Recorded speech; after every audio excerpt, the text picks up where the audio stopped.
ngawur ya, ngomong seenaknya Turki aslinya seperti apa, garis keras dan sebagainya.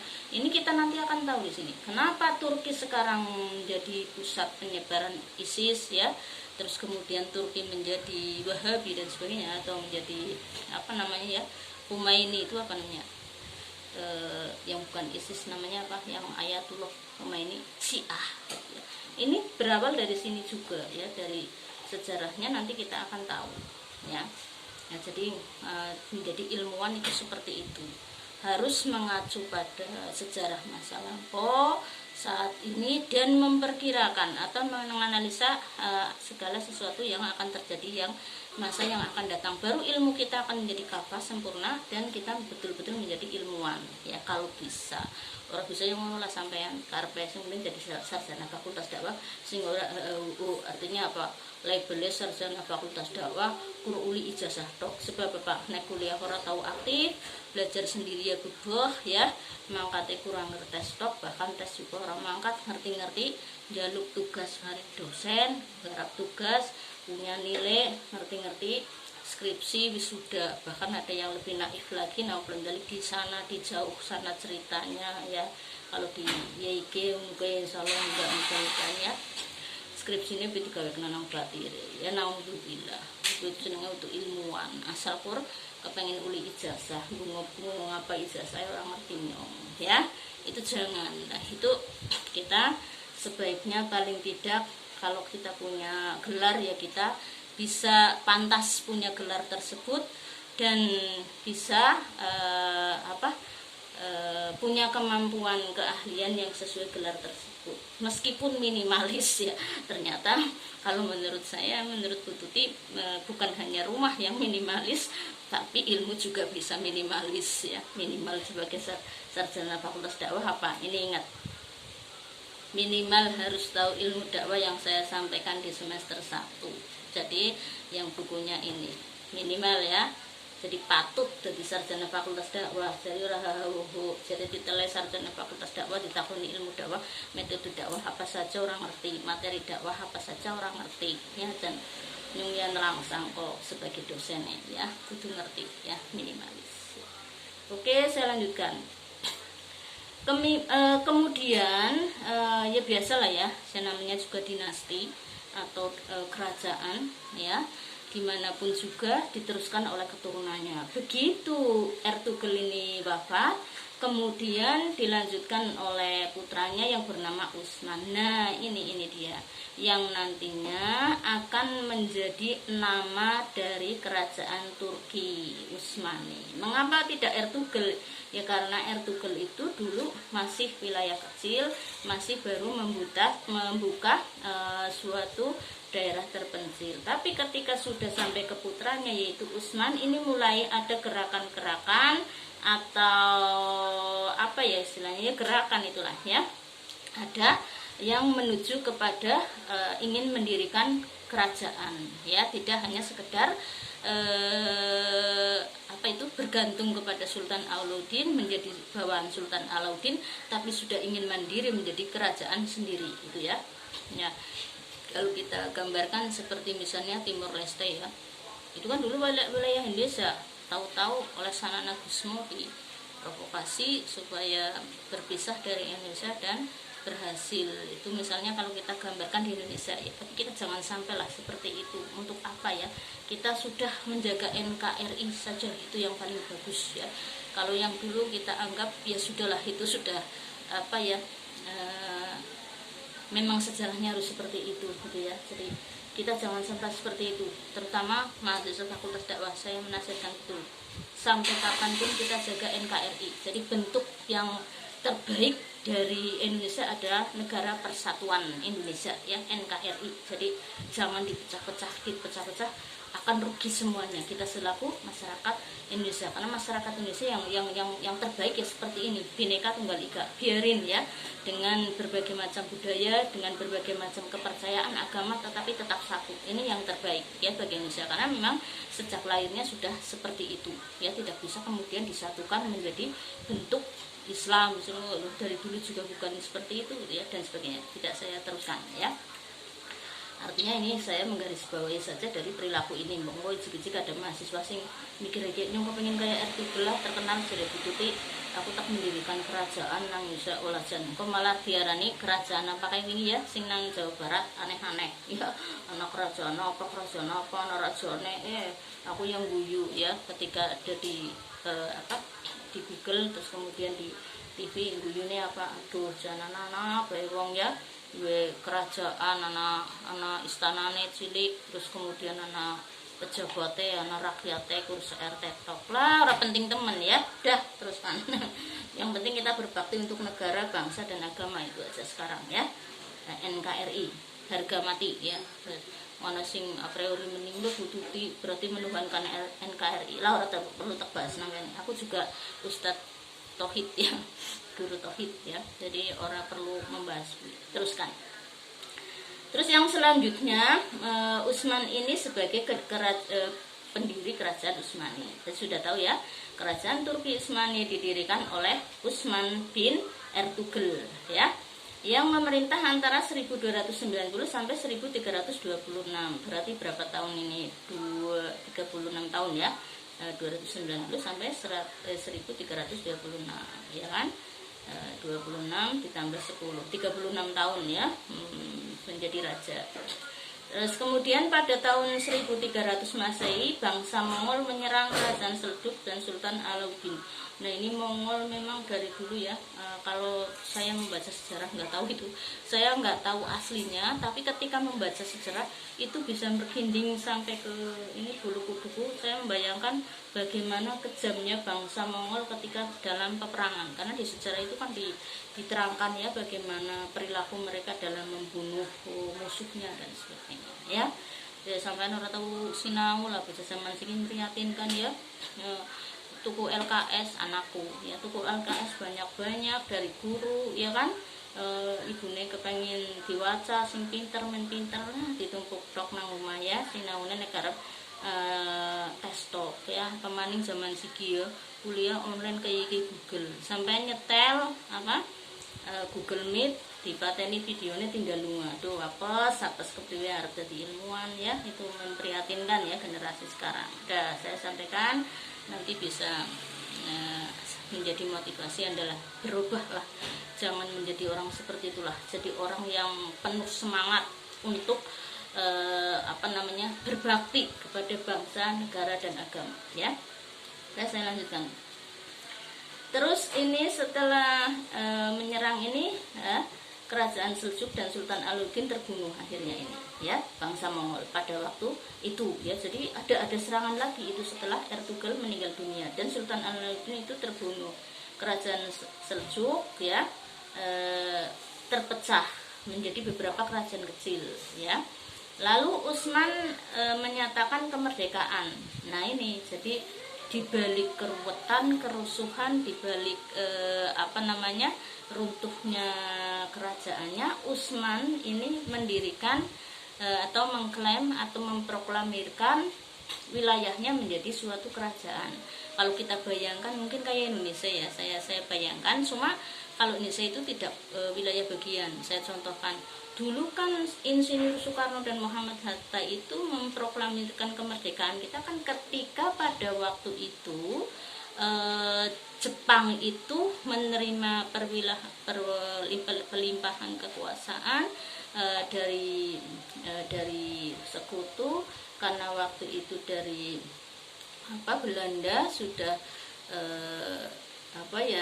setelah itu Belanda sudah tidak ada kemudian Jepang masuk ke sini pura-pura menjadi kakak tua ya jadi Jepang itu mengaku kakak tua bisanya Jepang begitu Belanda itu kalah kemudian Jepang masuk ke sini karena Jepang selaku sesama Asia itu pintar ngelomboni wong Indonesia dan wong Indonesia dan sering banget kelombon gareng ya kelombon Jepang kelombon Belanda ya kelombon sampai ya sampean jangan jadi orang yang suka kelombon ya siki beak sing ngelomboni ya nggak usah saya sebutkan oknumnya, nggak usah saya sebutkan organisasinya. Anda tahu sendirilah siapa sih yang ngelonggoni siki ya masyarakat Indonesia ya, yaitu dengan mengklaim dirinya sebagai kakak tua.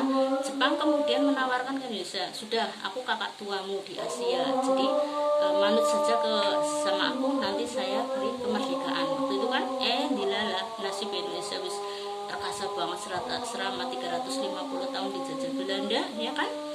Allah mau menentukan memberikan kemerdekaan, dilala Jepang dibom kan, Nagasaki dan Hiroshima oleh Amerika. Nah ketika dibom itulah Jepang semua pulang pimpinannya ke Jepang, terus Polandia hancur pokoknya ya, mati sekian luas pokoknya, sampai sekarang bahkan efek dari perang dunia kedua itu dibomnya Nagasaki dan Hiroshima, sekarang itu masih banyak orang-orang yang kena radiasi bom tersebut ya, radiasi bom tersebut. Nah ini kemudian Indonesia itu Insinyur Soekarno dan Muhammad Hatta itu memproklamirkan Indonesia, kira-kira seperti itu kalau kita gambarkan Indonesia. Tapi ini berbeda tentunya ya waktu di di Turki ini, cuma hanya itu hanya analogi sedikit saja ya, berdiri. Terus ini bergelar menjadi Usman I ya dibuka aja videonya ya biar kelihatan ya. Nanti sholatnya nanti saya juga habis ini mau istirahat sholat ya asar, kalau udah selesai ini live ini ya yang sejarah dakwah ya. Oke, saya lanjutkan ya. Ini kerajaan Turki Utsmani berdiri, kemudian Utsman ini mengumumkan dirinya menjadi Utsman I ya, menjadi Raja Utsman I dengan julukan Padishah ya. Itu di mute ya. Padishah Al Utsman, Raja Besar Keluarga Utsman tahun 699 Hijriah ya, sambil mendengarkan adzan nyawurin nang ati ya. Engko salatnya sisan gawe ya. Nah, kemudian di sini wilayah kerajaan diperluas. Ibu kota kesultanan dipindah ke Bursa yang tadi ada di Sukut ya, dipindahkan ke Bursa oleh Utsman ya, karena yang lebih bagus ya untuk perkembangan kerajaan ya. Oke, saya lanjutkan. Pada awal kerajaan Turki Utsmani hanya memiliki wilayah yang sangat kecil, namun dengan dukungan militer dan beberapa kerajaan besar yang bergabung atau bekerja sama dengan Utsman ini, karena runtuhnya Sultan Alauddin ini maka menjadi semakin luas. Nah, Utsman ini meninggal dunia pada tahun 1326 tadi ya, yang kemudian dilanjutkan lagi oleh putranya yaitu Orkan ya, naik tahta pada usia 42 tahun ini ya. Jadi daerah kerajaan itu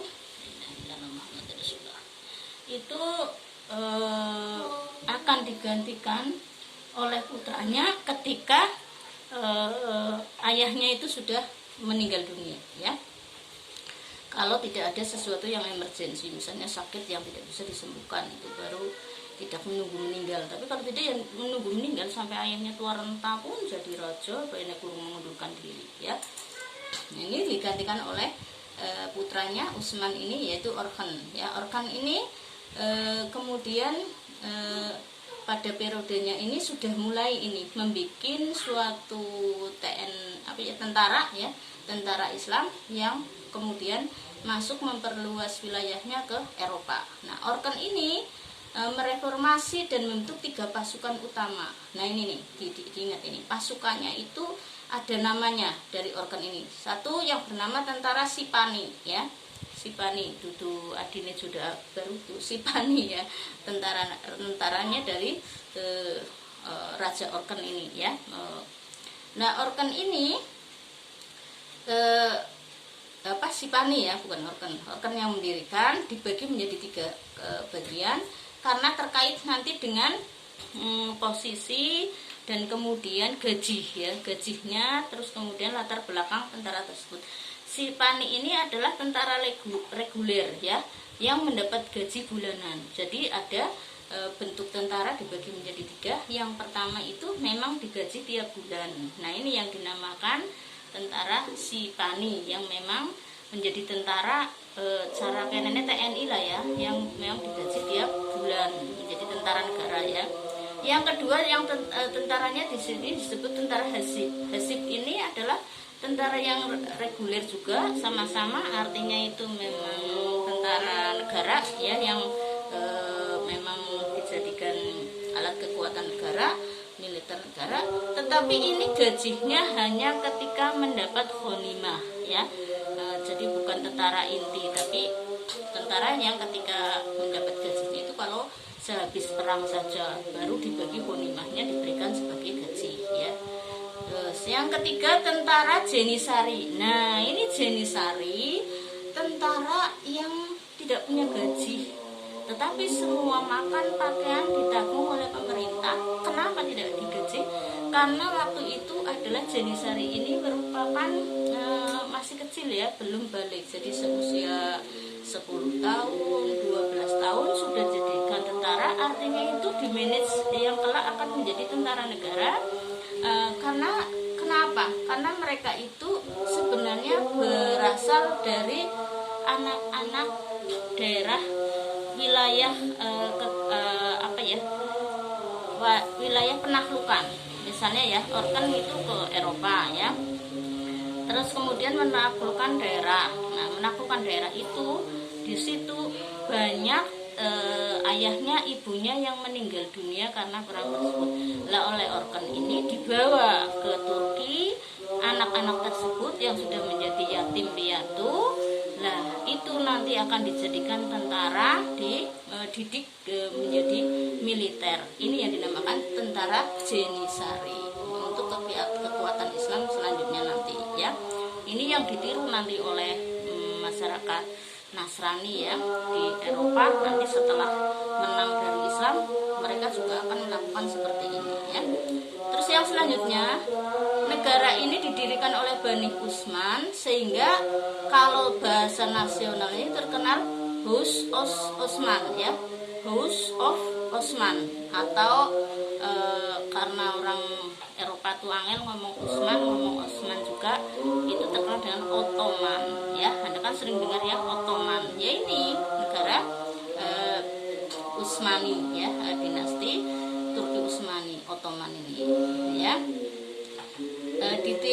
Selama kekuasaan Turki Utsmani ini itu sampai khalifahnya 36 orang ya, sampai berakhir itu berjumlah 36 orang, dari mulai Utsman sampai kerajaan terakhir atau raja terakhir itu Utsman ya, atau khalifah terakhir itu 36 orang.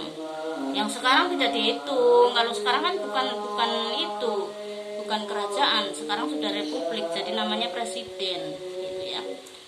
Itu yang terakhir itu tahun 24 ya, Utsman menjadi kerajaan Turki Utsmani menjadi republik itu nanti tahun 1924. Jadi suwe ya berubah menjadi republik. Terus yang selanjutnya, wilayah Utsmani, Turki Utsmani itu dibagi menjadi 29 provinsi kayak Indonesia ya. Indonesia dulu waktu baru menjadi negara itu 29 provinsi. Terus kemudian ada pemekaran wilayah dan pembagian wilayah, kemudian menjadi 33 provinsi. Nah, kemudian Papua Timur yang berpisah menjadi Timor Leste itu menjadi berkurang lagi. Nah, sekarang mekar lagi, tapi bukan tambah wilayah, hanya wilayahnya dibagi gitu ya. Karena kalau Turki Utsmani ini juga 29 provinsi ya, mirip dengan Indonesia. Yang ibu kotanya kemudian berpindah, yaitu di Konstantinopel. Zaman dulu namanya Konstantinopel atau Istanbul ya, sebagai ibu kotanya. Terus penerus kerajaan-kerajaannya sebelum Kekaisaran Romawi dan Bizantium pada abad ke-16 dan 17, Kesultanan Utsmani ini menjadi salah satu kekuatan utama dunia dengan angkatan lautnya yang kuat ya. Jadi Utsman ini, yang putranya Ertugrul itu bisa berhasil mendirikan kerajaannya, menjadi memiliki tentara angkatan laut yang sangat kuat, makanya menjadi ditakuti oleh dunia, menjadi kerajaan besar ya, salah satu kerajaan besar Islam di dunia yang ada 3 itu. Nah, yang setelah Abbasiyah runtuh ya. Ya, sekarang 5 periode kekuasaan Utsmani. Periode pertama itu yang dinamakan dengan periode pertumbuhan dan perkembangan, yaitu 1299 sampai 1402. Ya, ini wilayahnya itu bisa menyeberang sampai ke daratan Eropa. Nah, kekuatan Timur Leng ya di sini